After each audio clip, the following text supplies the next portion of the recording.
एक 16 साल का लड़का जो पढ़ाई में हमेशा एवरेज ही रहा था, उसने अपनी 10वीं क्लास के पूरे 11 महीने सिर्फ गेम्स खेलकर निकाल दिए और अब उसके सामने था एक पहाड़ जैसा सिलेबस और टाइम बचा था सिर्फ 1 महीना। लेकिन फिर अगले 1 महीने में ऐसा क्या हुआ कि उसने सीबीएसई बोर्ड की 10वीं क्लास में 95% से भी ज्यादा मार्क्स स्कोर कर लिए और पूरे क्लास को ही नहीं बल्कि अपने घर वालों को भी हैरान कर दिया। और वह लड़का और कोई नहीं बल्कि मैं ही हूँ जिसकी आवाज अभी तुम लोग सुन रहे हो। लेकिन तुम लोग मुझ पर विश्वास क्यों करोगे, है ना? तो ये रही मेरी मार्कशीट। अगर इसका टोटल किया जाए तो है 88.7%। और हाँ, ये नंबर मैंने सीबीएसई बोर्ड से ही स्कोर किए थे। अब इस वीडियो के जरिए मैं तुम्हें वो सारे पॉइंट्स बताने वाला हूँ जिनकी हेल्प से मैंने इसे अचीव किया।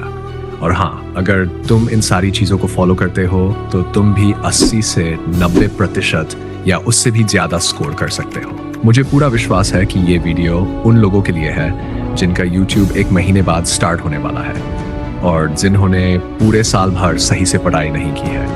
अब अगर तुम ये सोचकर आए हो कि इस वीडियो में मैं तुम्हें बहुत सारी पढ़ाई करने की टेक्निक्स बताने वाला हूँ तो प्लीज अभी इस वीडियो को क्विट कर दो, क्योंकि इस वीडियो में मैं तुम्हें वो पॉइंट्स बताने वाला हूँ जो मैंने खुद सिर्फ 1 महीने तक फॉलो किए थे और जिससे मैंने 88% स्कोर किए थे। मैंने अपनी पिछली वीडियो में ये क्लियर कर दिया था कि आखिर तुम्हें पढ़ाई करनी ही क्यों है और कैसे तुम ओवरथिंकिंग और एग्जाम के टेंशन से डील कर सकते हो। जिन भी लोगों ने वो वीडियो को नहीं देखा तो उनसे सिर्फ एक ही बात कहना चाहूँगा कि अगर तुम्हारा वाई क्लियर है, मतलब तुम्हें पता है कि आखिर मुझे पढ़ाई क्यों करनी है, तो ही इस वीडियो को देखना, वरना पहले वो वाली वीडियो देख लो, क्योंकि मैं बिल्कुल भी नहीं चाहता कि तुम बस ऐसे ही हाउ टू स्टडी वाली वीडियो को देखो और फिर जब पढ़ने जाओ तो तुम्हें पढ़ने का मन ही ना करे, क्योंकि तुम्हें पता ही नहीं है कि आखिर तुम्हें पढ़ाई करनी ही क्यों है। पॉइंट नंबर 1 बात है 2023 में जनवरी के लास्ट वीक की, जब मुझे फाइनली ये रियलाइज हुआ कि आखिर मुझे पढ़ाई क्यों करनी चाहिए। और उसके बाद से मैं पढ़ाई को लेकर काफ़ी सीरियस हो गया। लेकिन जब मैं पढ़ने का सोचता था तो इतने सारे सिलेबस को देखकर मुझे ये समझ में ही नहीं आता था कि आखिर मैं क्या पढ़ूं। और आई एम श्योर कि ये प्रॉब्लम तुम भी फेस कर रहे होगे। तो इसका सॉल्यूशन है तुम्हारे अगले 1 महीने का रोड मैप, या यूं कह लो अगले 1 महीने का शेड्यूल।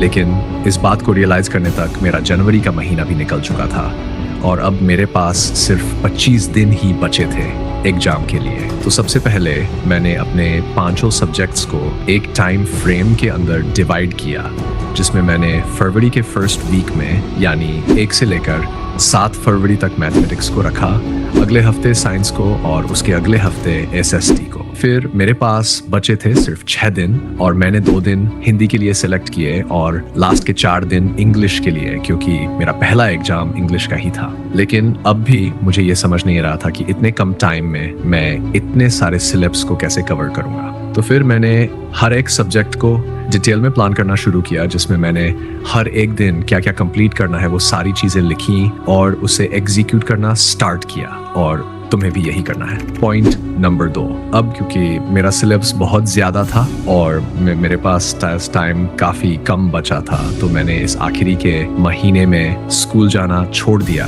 क्योंकि मुझे ये बात अच्छे से पता थी कि स्कूल में टीचर जब तक मुझे 2 क्वेश्चन बताएंगे तब तक मैं घर पे 5 क्वेश्चन सॉल्व कर सकता हूँ। और क्योंकि मेरे पास कोई ऑप्शन नहीं था तो मैंने स्कूल जाना बंद कर दिया और मैं घर पर ही पढ़ने लगा। पॉइंट नंबर 3, मैंने इस पूरे महीने में एक भी दिन अपना टू डू लिस्ट टाइम के अकॉर्डिंग नहीं बनाया। मैं बस अपने टू डू लिस्ट में ये लिखता था कि मुझे इन चैप्टर्स को इन टास्क को आज सोने से पहले कंप्लीट करना है किसी भी हालत में, क्योंकि मुझे ये बात अच्छे से पता थी कि अगर मैं अपना टू डू लिस्ट टाइम के अकॉर्डिंग बनाता और अगर मैं किसी एक भी चैप्टर को मिस कर देता तो पक्का मैं उस चैप्टर को उस दिन स्किप कर देता। और अगर ऐसा ही चलता रहा तो मैं अपना सिलेबस कभी कंप्लीट नहीं कर पाऊंगा। इसलिए अपना टू डू लिस्ट अगले 1 महीने के लिए टाइम के अकॉर्डिंग नहीं, टास्क के अकॉर्डिंग बनाओ।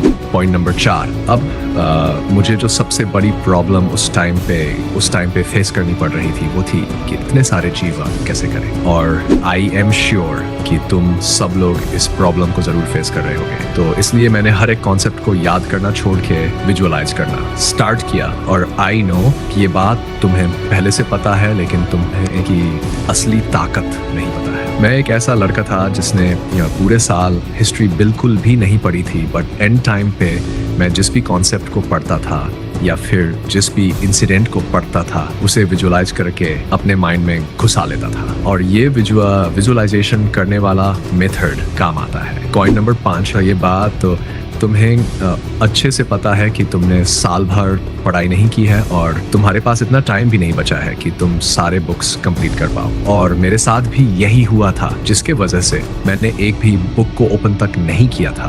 अब क्योंकि मुझे ये बात बिल्कुल अच्छे से समझ में आ गई थी कि इस टाइम पे मेरे पास पढ़ाई को छोड़ के और कोई ऑप्शन है ही नहीं और मुझे हर हालत में पढ़ाई करनी ही होगी। और इसी स्ट्रॉन्ग रीजन की वजह से मैं एक ऐसा लड़का जो दिन के 1 घंटे भी सही से पढ़ाई नहीं करता था, उस टाइम पे वही लड़का 7 से 8 घंटे पढ़ता था। हर सुबह 4 बजे उठते ही मेरे दिमाग में सिर्फ एक ही बात घूमती थी कि आज मुझे सिर्फ और सिर्फ एक ही काम करना है, पढ़ाई पढ़ाई और सिर्फ पढ़ाई। और कुछ लोगों को ये तक प्रॉब्लम होती है कि ठंड में सुबह उनसे 4 बजे उठा भी नहीं जाता और वो यूट्यूब पर जल्दी कैसे उठे ये सर्च करते रहते हैं। तो इसके लिए मैंने अपने दिमाग में एक अर्जेंसी क्रिएट की थी। जैसे ही सुबह 4 बजे मेरा अलार्म बजता, मैं बस 5 सेकंड की काउंटिंग करता और सीधा उठकर बाहर निकल जाता था। क्योंकि अगर तुम उठकर बिस्तर पर ही पड़े रहोगे तो तुम फिर से वही सो जाओगे। लेकिन एक बार तुम अपने बेड से उठ गए और कहीं बाहर निकल गए तो तुम फिर से नहीं सोओगे। और एक बोनस टिप ये है कि